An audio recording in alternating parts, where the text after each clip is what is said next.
अर्को वर्ष चाहिँ तपाईँले जित्यो भने मेरो आफ्नो पैसाले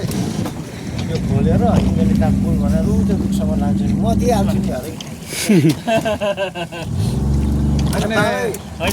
बाबाले गर्छ कि उसको छेउछाउले चाहिँ खत्तम गरेको हो त्यत्रो प्रगति गरेर सबै भतिजले यो त अब होइन बाबाको चाहिँ एउटा मलाई के खुसी लागेर आज बाबाले कोट लगाउँछु भनेको छैन भाषणमै यो कति वर्ष अगाडि सम्बन्ध आफै सम्बन्ध कोट जोड्यो नि त झापामा